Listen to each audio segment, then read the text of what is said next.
Power 106 Middays, Bryhana here with the lovely and the beautiful Tinashe. Hey, Hey, girl. how's it going? Good. How are you feeling? Your album is finally out, Woo, sis. I'm so excited, so Yeah. happy. Yeah, I'm just like on cloud nine. I'm thrilled. Literally, okay, so I want to go through COVID. We just got out of it after a year. What was that? Sort of. Yeah, I mean, we're still kind of like going through We're it, definitely honestly. still but going through I'm it, just yeah. like glad that we can have an in-person interview finally. Totally. So what was that like? Like, what were you up to during COVID?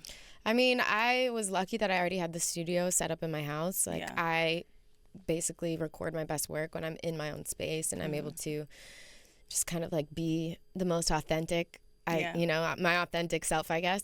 So I had a studio already in my house when lockdown happened. I was already prepared. I just had to go downstairs, and I really kind of just dove into the creative process even deeper, and just kind of focused on the art and on creating this project 333. And it really gave me a lot of, I guess, motivation or excitement for the future, because there was definitely a lot of like uncertainty, and Right, it was. it helped me to like have that kind of point of focus and something to look forward to. Definitely. So here we are. Yeah.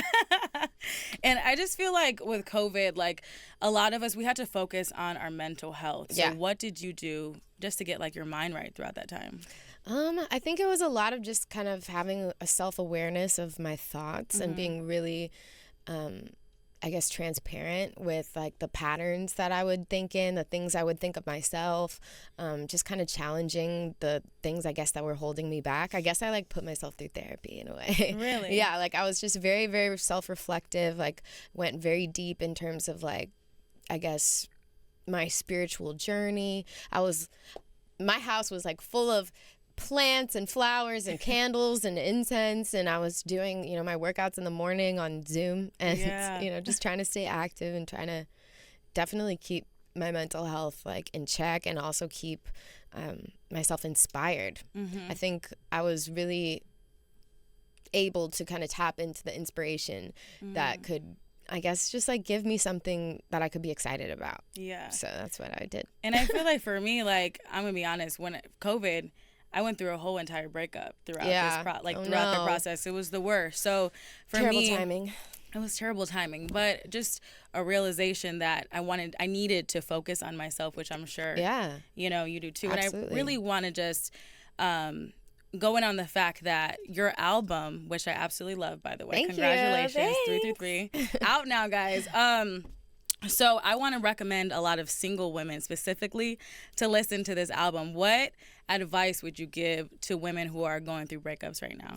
I think that this album kind of, a lot of the themes of this album are with letting go and like letting go of like the stuff that you're holding on to. And I think that that's really relevant when it comes to like our relationships. Yeah. A lot of times we sometimes have to continuously, practice letting go of like holding on to either like people or things or circumstances. And I think that for women, especially ones that are going through breakups, I always got the songs that are in your feels. Yes, exactly. I always love a good like emotional banger. Right. So there's definitely some of those on this project, but there's also songs that feel like triumphant. They feel like kind of that you kind of came out on the other side, and that you were able to grow and to be able to reflect on that journey and find some positivity in it, I guess. Yeah, you have to look at the positive no matter what. Absolutely. Even if you're going through the worst situation. Now, your single, Bouncin, I love the visuals. Thank you. I love the video. First of all, how long did that process take, learning how to like dance on a trampoline? Yeah.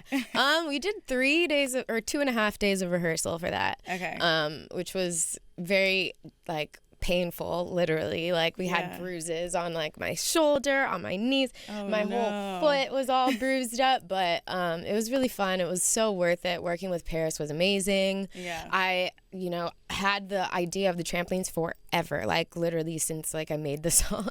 And just to kind of have everyone come together to like help bring that vision to fruition was really meant a lot to me, and it's something I'm very excited about how it turned out. What inspired the trampoline? I feel like nobody has done that. Thanks.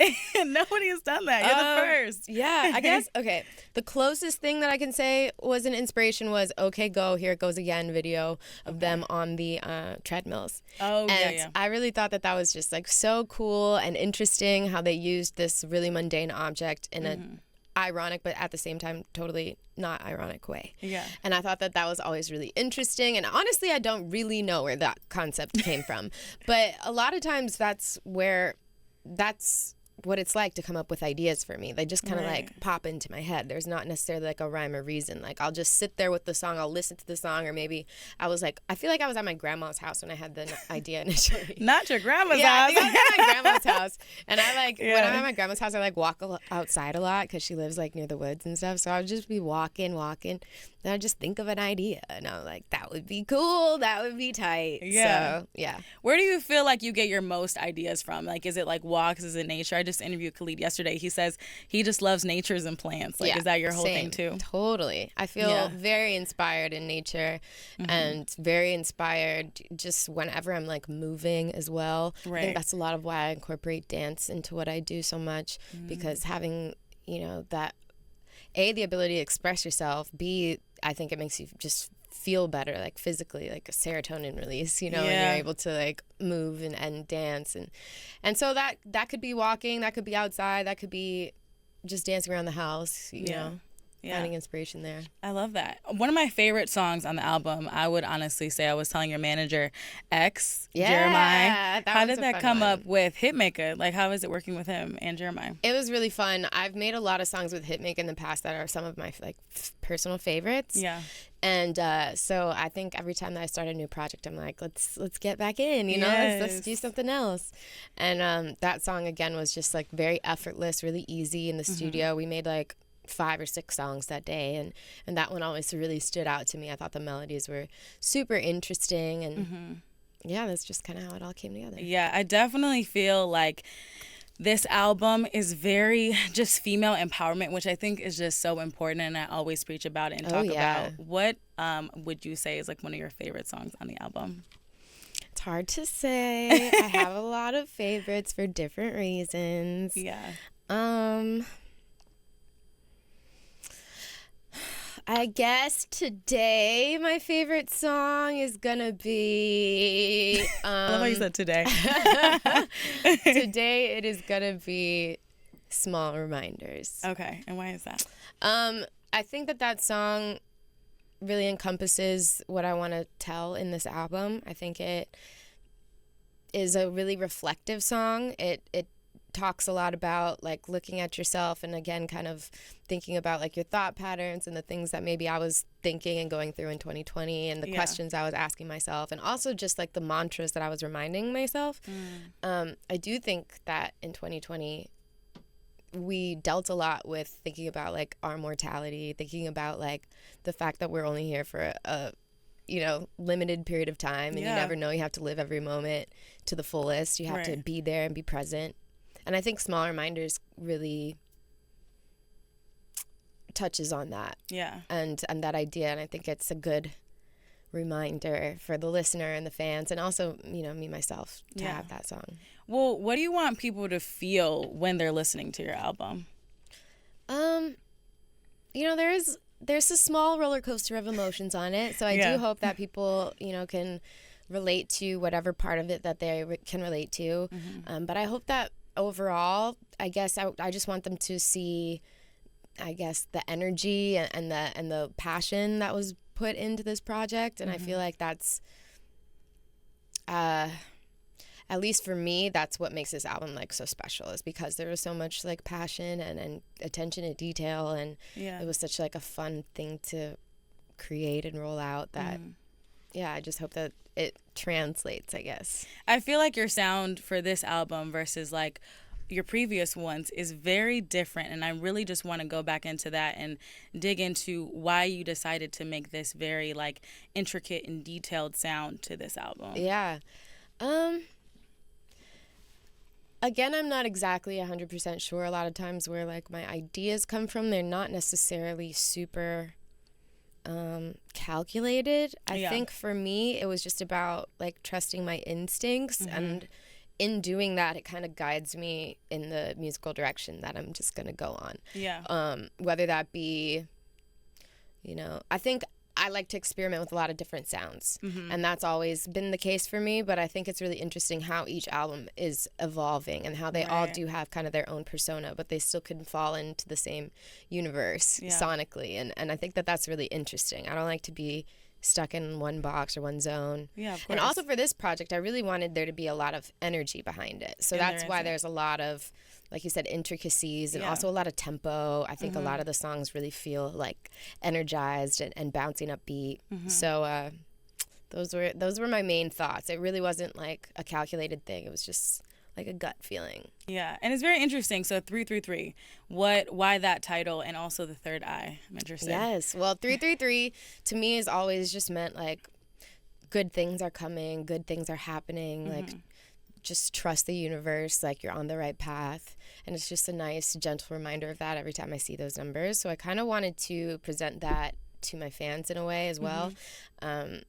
And just continue to, like remind them that they're on the right path, that we got to just keep going, just keep moving forward in a positive direction. Everything will work out, you know? And so that's where that title came from. At first, I didn't know if that's what I really wanted to name it. I like had a few other ones that were just too wild, and I like came what? back I to know. Like one was like heart fetus. That's I different. don't know. I was on some other stuff. Heart fetus. Yeah, That's interesting. Okay. Yeah, I don't know. I forgot the rest. But like 333 always really stood out to me, so I kind of circled back for that one. Now, why the third eye? I think again it represents that kind of spiritual journey that I took while I was creating the project, and just feeling like I guess awakened to a lot of things and learned a lot and evolved as a person, as an artist, a lot through this process and through these last couple years. So I definitely wanted to visually kind of demonstrate that. Yeah. And I also love a good, like, sci-fi Love that aesthetic. Love that. Yeah. You give me good energy, good vibes, like good aura. Are you like into crystals? Oh yeah, I love it. What's like your crystals that you like meditate with and stuff? Well, I always kind of revert back to my amethyst, because I am an Aquarius, and amethyst has always like kind of been very connected to me. I actually named one of my first mixtapes Amethyst. I think that was in like 2015. I don't remember. But yeah, so it's always been something that I kind of bring up in my music and my art, and also just like helps me stay grounded day to day. Yeah. I feel like you're such a chill person. What do you like to do for fun, girl? Like, do you like to I like just to work. Yes. Are you dating? Like, what's going on? What's the love life looking like? The love life is on the back burner. Okay, that's good. I've been just focused on getting this whole project out, and then I got a tour coming up. Oh, okay. When's that? September and October. Love that. And I'm so excited for tour because I didn't get to tour in 2020. I was really anticipating it. Yeah. That didn't happen. So that's literally all I've been focused on, is just like getting this album out, getting this tour set up. And like I said to you earlier, there's like so many things still that we're like figuring out. There's so many decisions still to be made. So what would like your dream tour lineup look like?